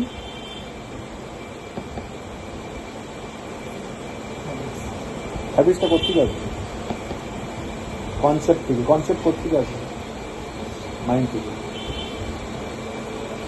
তাহলে আমাদের মধ্যে সবচেয়ে কঠিন হচ্ছে আমাদের যে অভ্যাসগুলো আছে সেগুলো পরিবর্তন করা। কারণ আমাদের অভ্যাসগুলো মেইনলি দাঁড়িয়ে আছে আমাদের চিন্তা ভাবনার উপর। আমরা যা কিছু চিন্তা ভাবনা করি তার থেকে আমাদের অভ্যাসটাকে উৎপন্ন করি। আমি বাঁদিক পাশ ফিরে শুই, তার কারণ অমুক হয়, অমুক হয়, তমুক হয়। ডান দিক পাশ ফিরলে আমার নাক বন্ধ হয়ে যায়, এটা অভ্যাস তো। হ্যাঁ, হঠাৎ যদি বলে পাল্টা হয়ে যায়, যে পাল্টা অভ্যাস ছিল খালি বাকি নিঃশ্বাস বন্ধ হয়ে যাচ্ছে। অভ্যাস। কোত্থেকে অভ্যাসটা এসছে? চিন্তা থেকে। চিন্তা কোথায় হয়? মনেও। সবচেয়ে কঠিন অভ্যাসের পরিবর্তন করা। ভালো করে শুনুন। তাহলে আমাদের অভ্যাসটা ছিল আসলে আমাদের চিন্তা ভাবনা। তাই বাইবেল আমাদের এই কারণেই বলছে যে ঈশ্বর যখন আমাদের নতুনীকরণ করে তিনি প্রথমেই আমাদের এই জায়গাটায় হাত দেন, চিন্তার জায়গা। রোমীয় 12 অধ্যায় 2 পদের প্রথম ভাগটা বলছে, আর এই যুগের অনুরূপ হইও না, কিন্তু মনের নতুনীকরণের দ্বারা স্বরূপান্তরিত। তাহলে রিনিউইং অফ মাইন্ডটা ফার্স্ট যদি হয়, তাহলে তার এফেক্টটা, তুমি ডান দিক থেকে ফিরে চলে ছুটে এবার তুমি বাঁ দিক থেকে ছুটে পারবে, এফেক্টটা কখন হবে? ওইটাকে চেঞ্জ না করে তুমি যদি ডান থেকে বাঁ দিক পড়ো, তোমার নাক বন্ধ হয়ে যাবে। তুমি রোজ বাঁ দিক ফিরেছো, ডান দিক ফিরেছো, তোমার নাক বন্ধ হয়। যে কারণে ওটা হয় সেইটাকে তুমি যদি নতুন না করো, সেটাকে যদি না পাল্টাও, কিন্তু তুমি বাম পাশ থেকে ডান পাশে ফিরেছো, তোমার নাক কিন্তু বন্ধ হয়ে যাবে। প্রবলেমটা কথা বোঝা যাচ্ছে? তাহলে নতুনীকরণটা মনের দরকার। দেখো, আমরা অকুপাইড বাই আওয়ার থটস। আমাদের পুরো সত্তাটা জুড়ে আমরা কি দিয়ে দখল করা আছে? আমার সত্তাটাকে আমাদের মধ্যে বিভিন্ন ভাবনা চিন্তা বাস করছে, বসে আছে, আর পুরোটাই দখল করে রেখেছে সে। কালকে আমার মিসেস সাথে একটা কথা হচ্ছিল সন্ধ্যাবেলা, না সন্ধ্যা 10টা-5টার পর। কথাটা এরকম ছিল যে সবই তো ঠিক, ঈশ্বর সব সব সব ঠিক হয়ে যাবে, তথাপি একটু চিন্তা তো হয়, একটু তো ভাবনা হয়, ছেলেমেয়েরা বড় হয়ে যাচ্ছে, একটু তো হয়। আমি রূপটা করছিলাম, ও কি ভুল কথা বলছি? কথাটা ভুল? ওই কথাটার সঙ্গে কতজন সহমত? সব ঠিক আছে, ঈশ্বর তো আমাদের পক্ষে আছে, তথাপি আমার তো একটু তো ভাবনা হয়। মেয়েরা বড় হয়ে যাচ্ছে, ছেলেরা বড় হয়ে যাচ্ছে, চাকরি বাকরি পাচ্ছে না, একটু তো চিন্তা হয়। ঈশ্বর সব জুগিয়ে দেবে, এটা জানি, কিন্তু একটু চিন্তা তো হয়। কতজনের এই বিষয়ে একমত? হ্যাঁ, তা হাতটা তোলো, সবাই হাত তুলছে। বাইবেল কি বলছে, আমাদের কি শেখাচ্ছে? আমি কালকে এটা বললাম, এই যে যেটা চিন্তা হয় এটাই তো স্বাভাবিক, that is the old man. সেটাকে পুরনো মানুষ, পুরনো ভাবনা, পুরনো কনসেপ্ট, সব পুরনো দেয়। যিশু যেটাকে তৈরি করে দিলেন সেটা নতুন মানুষ। সে ঈশ্বরের উপর কি করে? শুধু বিশ্বাস করেন, সম্পূর্ণভাবে নির্ভর করে। আর তাই জন্য যখন ঝড় হয় সে নিশ্চিন্তে ঘুমোয়, সে নিশ্চিন্তে ঘুমোয়। ওকে ঠিক এই কথাটা বললেন। সবই তো হচ্ছে, কিন্তু চিন্তা তো হবে। এটা প্রুভ করে দেয় আমরা ঈশ্বরকে বিশ্বাস করি, আমরা ঈশ্বরের উপর নির্ভর করি। And that is the principle of the old man. That is the concept of the old man. ঈশ্বর বলেছিলেন ওই গাছের ফল যেদিন খাবে সেদিন মরবেই মরবে। না, খেলে কি মরবো? বরঞ্চ আরো পাওয়ারফুল হয়ে যাবো, আরো ঈশ্বরের মতো হবে। That is the old man. আর নতুন ম্যানটা কি?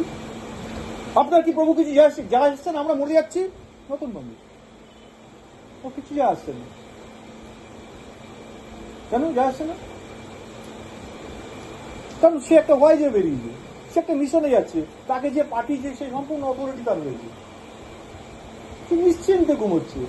পৃথিবীতে সবচেয়ে বড় ঝড়, সবচেয়ে বড় ভূমিকম্প, সবচেয়ে বড় নিউক্লিয়ার অ্যাটাক যাই হয়ে যাক না কেন, though is claim it still I trust him. যতটা তিনি আমাকে হত্যা করেন তথাপি আমি তাতেই নির্ভর করি। ওটা নতুন জিনিস। ওইটা গড ম্যান, ম্যান গড। ঈশ্বর ওইটাকে আমার মধ্যে তোমার মধ্যে তৈরি করতে চাইছে। ঈশ্বর বলছেন ওইটাতে বাঁচো, ওইটাতে চলো, সাফার করবে না। যিশুকে সাফার করতে দেখেছো? বলকে সাফার করতে দেখেছো?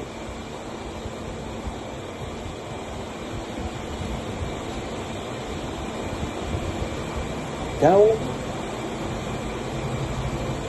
এই নতুন মানুষটার কারণে?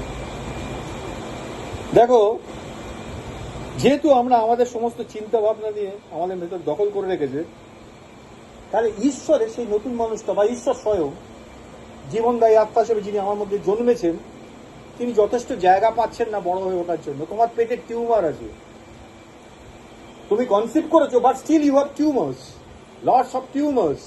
আর সেই টিউমারগুলো কি করছে? তোমার ফেটাসটা ক্ষতি করছে, তাকে বড় হতে দিচ্ছে না। There is not enough room for the new life, the new man. Cancer জানো কি জিনিস? জানো কেউ? হ্যাঁ, কি বলবেন তুমি?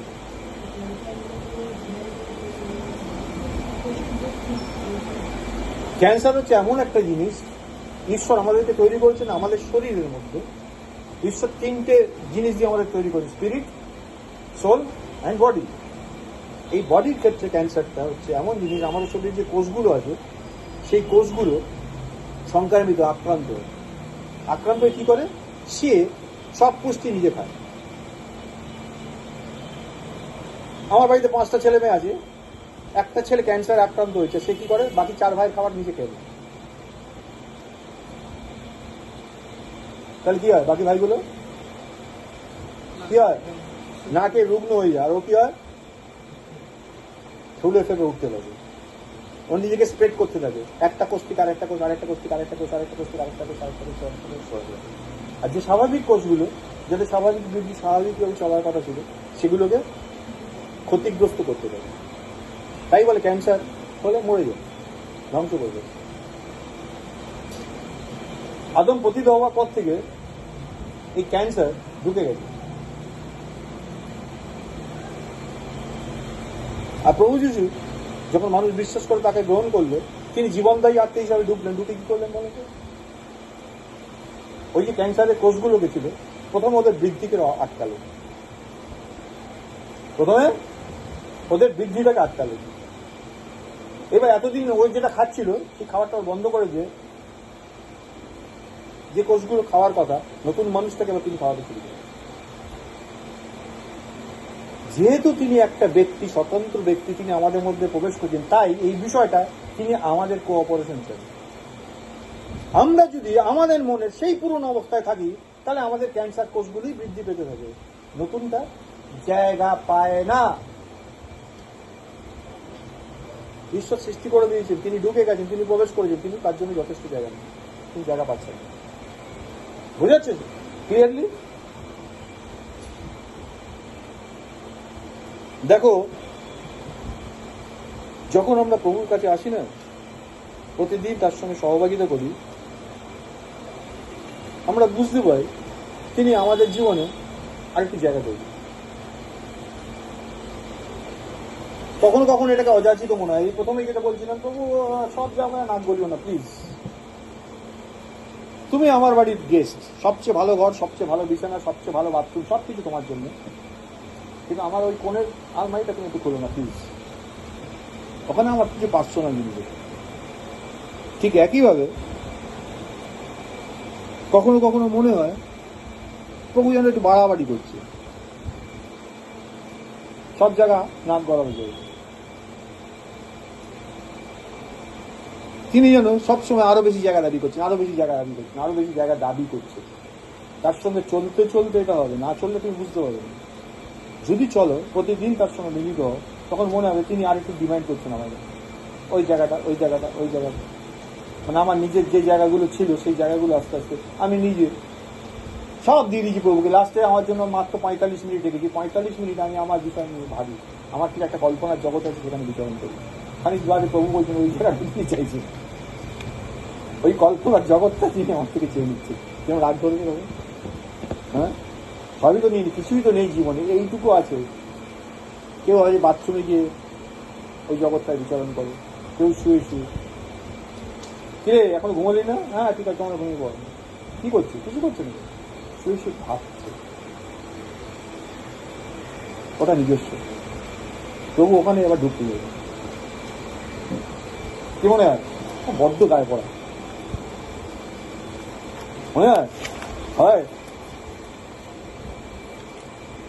যদি জানতো থাকি, যদি বেঁচে থাকি তাহলে হবে, যদি প্রভুর সঙ্গে সহভাগিতা থাকে তাহলে টের পাবে। আমরা প্রভুকে গ্রহণ করতে চাই আমাদের গেস্ট হিসেবে, আর চাই না তিনি আমাদের সব ব্যাপারে নাক গলান। আমিও একই রকম ছিলাম। দেখো, আমি যখন পরিত্রাণ পেয়েছিলাম আমার তখন 19 বছর বয়স, আমি যখন প্রভুকে প্রথম করেছিলাম, মানে আজ থেকে 34 বছর আগে ঘটনা বলছি।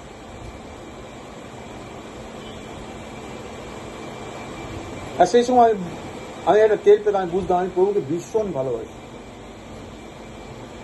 দিনে রাতে বিভিন্ন মিটিং, ঝড় বৃষ্টি উপেক্ষা করে যাওয়া, তো ওর জন্য দৌড়ানো, ভালোবাসতাম প্রভুকে, ভীষণ ভীষণ ভীষণ ভালোবাসতাম। কিন্তু আমার পার্সোনাল কিছু ব্যাপার ছিল, আমি চাইতাম না প্রভু ওই জায়গাটা না হাঁটা করুন, ওই জায়গাটা দিয়ে দিন। প্রভুকে ভালোবাসতাম, তাও যেন ওই জায়গাটা ছিল। আর আমার মনে হতো প্রভু মাঝে মাঝে কিরম জানি নাচড়ো বান্ধা করছে, বড্ড বাড়াবাড়ি করে, ভীষণ নাক গলা, রাগও হতো। আমি চাইতাম যে আমার কিছু জিনিস আছে সেই ব্যাপারটা আমি সামলাবো, আমি করবো, ওখানে প্রভুর থেকে কোনো উপদেশ আমার লাগবে না। আমি আমার মতো করে সেট করে রেখেছি, আমি আমার মতো ওই জায়গাটা চলবো, ওখানে প্রভুর বাক্য টাক্য আমার দরকার নেই, ওইভাবে অ্যাপ্লাই করবো না, এটা ভাবতাম।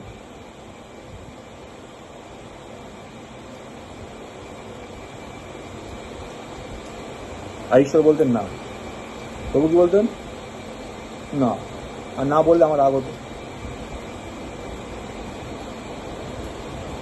দেখো, ঈশ্বর চাইতেন তিনি ঈশ্বরীয় উপাদানগুলি, প্রভু যিশুর ইচ্ছা তিনি ঈশ্বরীয় উপাদানগুলি আমার মধ্যে, আমাদের আত্মার মধ্যে থেকে প্রবেশ করাবেন, যাতে সেটা আত্মার মধ্যে থেকে আমাদের প্রাণ থেকে দেহের প্রত্যেকটা গ্রন্থিতে ছড়িয়ে পড়ে ঈশ্বরীয় উপাদানগুলি। অর্থাৎ যাতে আমাদের আত্মা থেকে শুরু করে আমাদের সমস্ত আভ্যন্তরীণ যে অংশগুলো আছে, ইন্টারনাল পার্ট, সেটা সোলে হতে পারে, বডিতেও হতে পারে, সেগুলো রিনিউড হয়। এই রিনিউডটা বিপাকীয়ভাবে, বাংলায় বলতে গেলে, ইংরাজিতে মেটাবলিক্যালি, এই শব্দটা আমার ঠিকঠাক লেগেছে, মেটাবলিক্যালি, বাংলায় বিপাকীয়ভাবে। যারা লাইফ সায়েন্স পড়েছে তারা জানে একটা জিনিস কেমিক্যালি যখন অন্যভাবে ফর্মেশন হয়, তাই তো, হাইড্রোজেন ছিল একদম আলাদা একটা জিনিস, অক্সিজেন ছিল আলাদা জিনিস, দুটোর মধ্যে বিপাক ঘটালে কি তৈরি হয়? জল তৈরি হয়। যখন জল তৈরি হয় তখন কি সেটা হাইড্রোজেন? তখন কি সেটা অক্সিজেন? তখন সেটা কি? এইটাকে বলছে বিপাকীয়ভাবে উৎপন্ন। ঈশ্বরের প্ল্যান হচ্ছে আমাদের মধ্যে ঈশ্বরের ঈশ্বরত্বগুলো, ডিসপেন্স যেগুলো করছেন সেগুলো আমাদের মধ্যে বিপাকীয়ভাবে উৎপন্ন করা, এলিমেন্টগুলো একটা অন্য ফরমেশনে যাবে ইউজিং দিস মেথড। আগের পাতা থেকে সরিয়ে নতুন পাতায় লেখা নয়, অ্যাবসলিউটলি ট্রান্সফর্ম। যখন জল হয়ে গেছে তুমি সেখানে অক্সিজেন পাচ্ছ, তুমি সেখানে হাইড্রোজেন পাচ্ছ।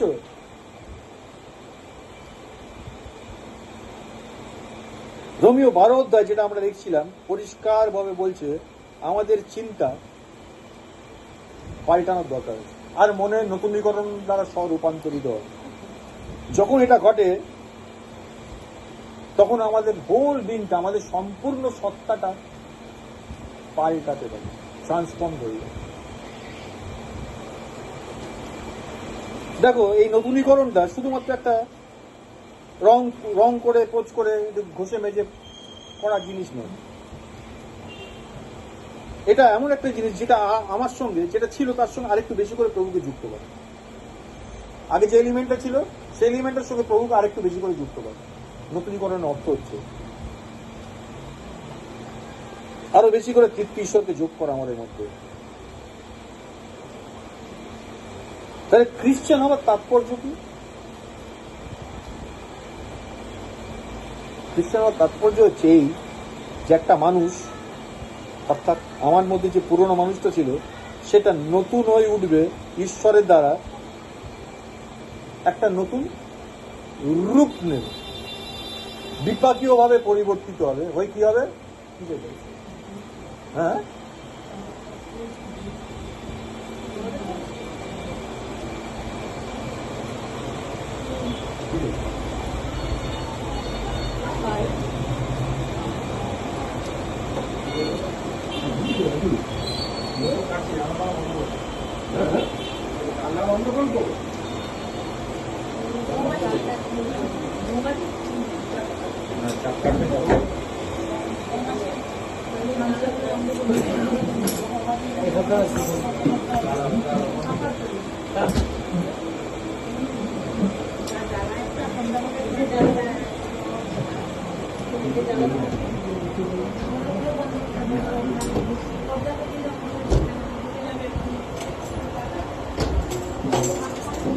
অর্ডারই দাও ওখান থেকে ঢুকবে যা বলছিলাম খ্রিস্টান হওয়ার তাৎপর্য হলে কি, যেদিন আমরা ঈশ্বরকে গ্রহণ করি আমাদের মধ্যে ঈশ্বর বৃদ্ধি পেতে থাকে। আমরা যাই করি না কেন আমাদের মনে রাখতে হবে আগে আমরা যেভাবে চলতাম, আগে আমরা যেভাবে ছিলাম সেটা আমাদের দ্বারা চলতো। এখন আর আমরা একা নেই, আমার মধ্যে অন্য এক ব্যক্তি আছেন। এটা কিরম বলো তো? একটা ব্যাচেলর ছেলে বিয়ের আগে কি করে, সে তার মর্জির মালিক। যেই বিয়েটা হয়ে যায় সে কিন্তু আর একা নয়, একা কি? তাহলে তার কি হয়, কিছু কিছু পরিবর্তন করতেই হবে, কারণ সে তো আর একা নয়। ঠিক একইভাবে রিজেনারেশন অর্থ হচ্ছে মানুষ যখন পরিত্রাণ পেলে সে আর একা নয়, তার মধ্যে আরেক ব্যক্তি যুক্ত হয়ে প্রভুকে এক্ষেত্রে মনে রাখতে হবে প্রভু ইজ দ্য হাজবেন্ড, স্বামী। আমি পুরুষ নারী কিছু যায় আসে না, প্রভু হচ্ছে আমার স্বামী।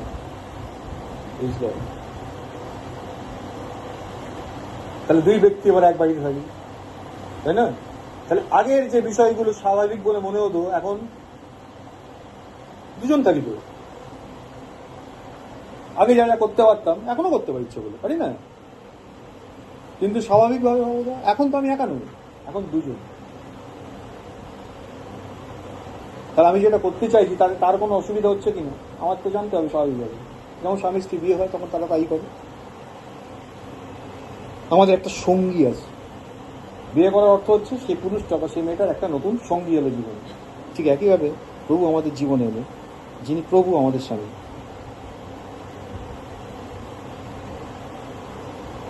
আর তাকে আমরা কি করতে দেবো? তিনি যেহেতু স্বামী, তার বিষয়টা আমার মধ্যে বৃদ্ধি পেতে হবে।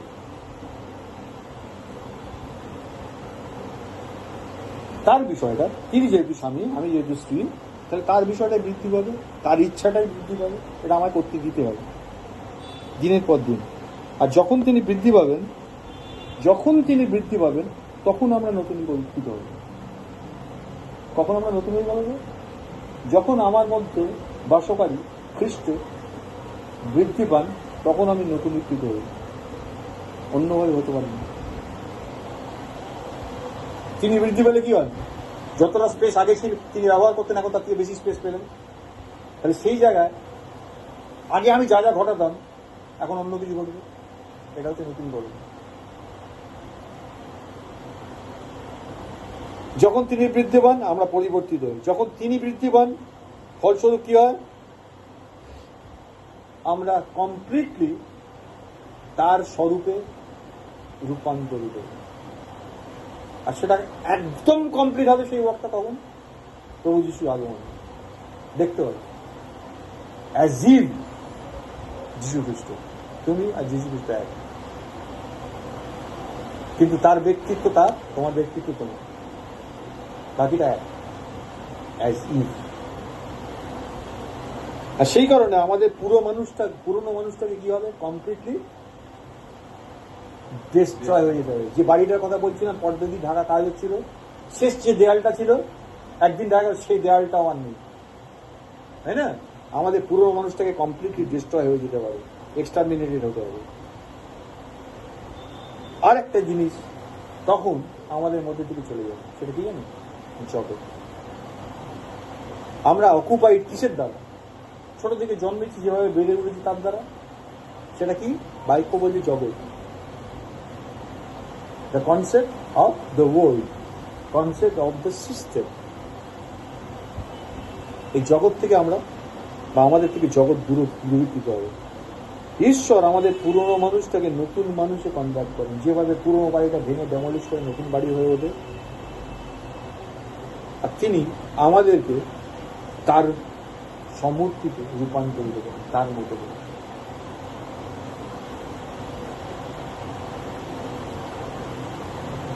এইভাবে ঈশ্বর এই ঘটনাটা ঘটে। তাই প্রিয় ভাই বোনদের এটা বলতে চাই, তুমি বুড়ো হও কি অল্প বয়সী হও, তার উপর কিছু নির্ভর করে। কেউ কেউ ভাবতে পারে আমার তো অনেক বয়স হয়ে গেছে, আর হবে হবে, এটা যদি আরো 10-20 বছর আগে হতো তাহলে ব্যাপারটা বোঝা যেত। আবার ছোটরা ভাবছে এখনই কি দরকার, সব এখন এখন তো লাইফটাকে ক্রিয়েট করে নেওয়ার সময়, এখন কিছু কিছু থাক, আমার বয়স তো পড়ে আছে, তারপরে গিয়ে করবে। দুরকম চিন্তা হবে। বড়রা হোঁচট খেতে খেতে খেতে খেতে এখন যে জায়গায় পৌঁছে গেছে, তার মনে হচ্ছে এটা যদি আরো 20 বছর আগে জানতাম, তাহলে হোঁচটগুলো খেতে হবে না। আর ছোটগুলো যারা এখন হোঁচট খাওয়া বাকি আছে, তারা কি ভাবছে, এখনই যদি এই ঘটনাটা ঘটে যায় আমার জীবনে, তাহলে তো রেস্ট্রিক্টেড হয়ে যাবো না, লাইফটা কি এমন হয়ে যাবে। তাতে প্রভু তো ভালো মানেন, তিনি সব তো জানেন। প্রভু 2-4 বছর সময় দাও একটু, তারপরে তারপরে ফাইনালি তো তোমার সঙ্গেই থাকবো, বলো। দুরকম কনসেপ্ট, এই যে কনসেপ্টটা তৈরি হচ্ছে না, এই কনসেপ্টটাই বলছি। ঈশ্বর তার নিজেকে আমাদের মধ্যে ঢেলে দিয়েছে। তুমি বুড়ো হও কি অল্প বয়সী হও, আজকের এই মেসেজটা তুমি মেবি অনেকে আছে যারা ফার্স্ট টাইম শুনছে, তাতেও কিছু যায় আসে না। তুমি এটা জেনে নিও, ঈশ্বর তোমার মধ্যে নিজেকে ঢেলে দিতে চাইবে, তার উপাদান দিয়ে তোমাকে সমৃদ্ধ করতে চাইবে। তিনি তোমাকে ঈশ্বরময় করে তুলতে চাইবে। তোমার মধ্যে আরো একজন ব্যক্তি বাস করছে, তুমি আর নিজের নয়।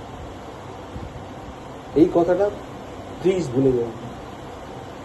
তুমি আর নিজের নয়, এখন তুমি বিবাহিত, নাও ইউ আর ম্যারেড, তোমার হাজবেন্ড তোমার সঙ্গে, এটা ভুলে যাও না। এখন ঈশ্বর তোমার মধ্যে আছেন, আর তিনি তোমার মধ্যে থেকে বৃদ্ধি পেতে চাইছেন, তোমাকে প্রতিদিন দিন দিন দিন নতুন করতে চাইছেন, রিনিউ করতে চাইছেন। 2 করিন্থীয় 4:16 দ্বিতীয় ভাগটা লেখা আছে, কিন্তু আমাদের বাহ্যিক মনুষ্য যদ্যপি ক্ষীণ হচ্ছে না, ডিকে ক্ষয় হয়ে যাচ্ছে, বলছে আন্তরিক মনুষ্য, তথাপি আন্তরিক মনুষ্য দিন দিন নতুনীকৃত হইবে। এটা টের পাও কি? এটা বুঝতে পারো? অনেকে বুঝতে পারে তার বাহ্যিক মনুষ্য ক্ষীণ হয়ে যাচ্ছে, আন্তরিক মানুষটা কি হচ্ছে সে টের পায় না, কিছুই হয়। বলে আমার আন্তরিক মানুষটা, বাহ্যিকটা ক্ষীণ হচ্ছে, তাই আন্তরিক মানুষটা ক্ষীণ হয়ে যাচ্ছে। মানে আমার বাহ্যিক মানুষ আন্তরিক মানুষকে চালনা করে, বেশিরভাগের ক্ষেত্রে এই ঘটনাটা ঘটে। বল কি বলছে, আমার বাহ্যিক মানুষ যদ্যপি ক্ষীণ হচ্ছে, দিকে হচ্ছে, ক্ষয় হচ্ছে, এটাই তো প্ল্যান ঈশ্বরের। পর্দার আড়ালে কি চলছে? বাড়ি ভাঙার কাজ চলছে। একদিন ওই বাড়ির একটা চিহ্ন দেখা যাবে না, পুরনো বাড়ি। এটি তো ঈশ্বরের প্ল্যান। আমার বাহ্যিক মানুষ যদ্যপি ক্ষীণ হচ্ছে, ডিকে হচ্ছে, ক্ষয় হচ্ছে, ধ্বংস হয়ে যাচ্ছে, তথাপি আন্তরিক মানুষ দিন দিন শক্তিতে সবলীকৃত হচ্ছে, মাচ মোর পাওয়ারফুল হচ্ছে। হচ্ছে কি? হচ্ছে?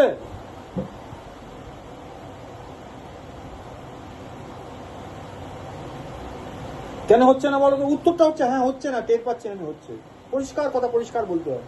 কারণ you are not allowing the new life, the new person enough room, তাকে যথেষ্ট জায়গা তুমি দিচ্ছ না। তুমি you are occupied by so many things, তোমার ঘরে এত জিনিসপত্র দিয়ে ঠেসে রেখেছো, এবং তুমি ডিসএগ্রি তার সঙ্গে, তুমি রাজি নও সেগুলো বার করে দেওয়ার জন্য, আর তিনি জায়গা পাচ্ছেন না। তোমার গর্ভে সন্তান বৃদ্ধি পেতে পারছে না, তোমার মধ্যে অনেক টিউমার।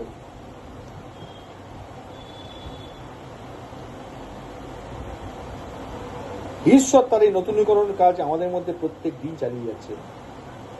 প্রতিদিন আমরা ধীরে ধীরে নতুনীকৃত হচ্ছি।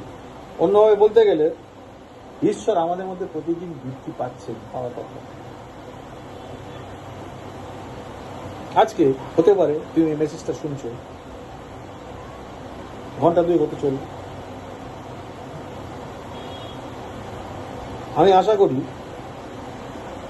ঈশ্বরকে ফাইনালি তোমরা লাভ করো, যেন এরপর তুমি যখন তোমার নর্মাল জীবনে ফিরে যাবে, তোমার স্বাভাবিক জীবনে বাড়ি ফিরে যাবে তোমার কাজের থেকে, লোকে তোমাকে দেখে বুঝতে পারবে, জানতে পারবে যে তুমি তোমার মধ্যে কিছু একটা ঘটে দিচ্ছ। এমনটা নয় যে তুমি যেটা মেসেজটা শুনে এসো এই বিষয়টা তুমি এবার লোককে 5 জনকে বলছো, তা নয়। লোকে দেখতে পাবে তোমার মধ্যে খ্রিস্টের বৃদ্ধি, দেখতে পাবে, ইট ইজ ভিজিবল। একটা মহিলা যখন প্রেগনেন্ট থাকে ইনিশিয়ালি কিছু হয়ে যায় না, তারপর যত দিন করা কি হয় লোকে দেখতে পায়, কি দেখতে পায় বলো তো? পেটটা ফুলে উঠছে। দেখে রাখা যায়? দেখে রাখতে পারবে কেউ? হ্যাঁ, তোমার মধ্যে দেখা যায় খ্রিস্ট বেড়ে উঠছে। আমি বিশ্বাস করি যারা এই মেসেজটা আজকে শুনলে এরপর যখন তোমরা ফিরে যাবে লোকে দেখতে পাবে তোমার মধ্যে খ্রিস্ট বেড়ে উঠছে। প্রতিদিন ধীরে ধীরে তোমার মধ্যে ঈশ্বর বৃদ্ধি করছে। প্রার্থনা করি, মঙ্গলময় প্রভু, তোমায় ধন্যবাদ দিই, তোমারই গৌরব করি, তোমার প্রশংসা করি। আরো একবার প্রভু, আমি জানি না তুমি এই বিষয়টা বললে প্রভু এটা আমার জন্য, এবং জানি না আর কার জন্য, নিশ্চয়ই আরো কারোর জন্য তুমি পরিকল্পনা করে রেখেছো প্রভু। তোমার যে অকৃত্রিম সংকল্প সৃষ্টির পূর্ব থেকে তুমি যা ঠিক করে রেখেছিলে, তুমি মানুষ হয়েছো এবং মানুষ ঈশ্বর হয়। তুমি আর মানুষ, মানুষ আর তুমি একসঙ্গে এক হতে পারো চিরকাল, অনন্তকালের জন্য। হ্যাঁ প্রভু, এই বিষয়টা আমাদের মধ্যে তুমি আবার প্রকাশ করলে তার জন্য তোমার ধন্যবাদ দিই, তোমারই গৌরব করি।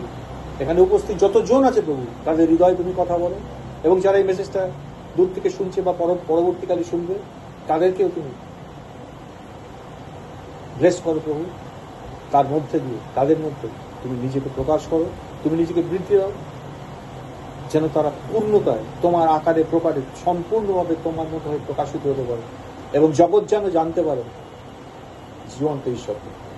সমস্ত গৌরব তোমার যিশু নামে প্রার্থনা। আমেন।